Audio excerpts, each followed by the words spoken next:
Aja nemu turu. Kok iso Yo kok nek apa iki? aku sekado pegel bojoku njaluk isen-isen omah lagi disadoni. Bah, yo. Mbok duwe 15 juta tuk anu, dudono paketmu sing murah, paket isen-isen omah sing komplit. Ora 15 juta, 8 juta 500 ae. Tak kei 6 barang iki sih. Engko barange tobos Kuwi kuwi. piye iki lho nomor 1, spring bed. Lah iya layak mengke turumu angkler. Iya iya to, iki nomor 1. Nomor loro meja masak bojomu ben gak geger ae masak ben ndak metres-metres ya iki. Bahane kayu jati tak kei gratis kursi.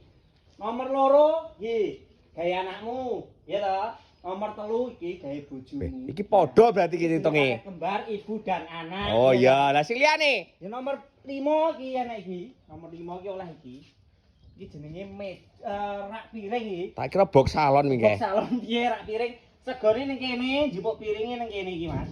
Mbok piring, sego, lawe ning kene. Oh iya. Bojomu nek masak ben gak pangan apa jenenge? Jentir. Nah, iki dari Jen oleh rak sepatu iki. Sandalmu karo sepatu gak mekakrah terus ngarepan. Iya, ini rada mikir ini, rada mikir. Lah iki omahku ki adoh, omahku ki ning ndi ngundang Bojonegoro kono wingi ongkos kirime mesti sak ndabrek. Piye to? 8,5 kuwi wis gratis ongkos kirime, Mas. Gek yo bayar COD, dhuwit sing mbok sebar kono gon mulih neh. Genen mampir nyanyi Lah ae. kadung gregeten aku ngakon serangke disadoni yek. Lah yo ngono kuwi wong wedokke, Mas. Ya. Nah, iki cara pesene ero borong. Ya urung-urung kene iki wong kawaran joplok triplok kaya ngono kuwi kok. Mangkane to, disimak ya to. Ngisore bioprofil wis enek WA-ne. Kuwi garek ngetul, nyalin yo kenek wis terhubung karo aku. Oh, berarti pesen isen-isen omah sing ekonomis oleh akeh, barangnya apik. Barangnya apik yo kuwi. Ya.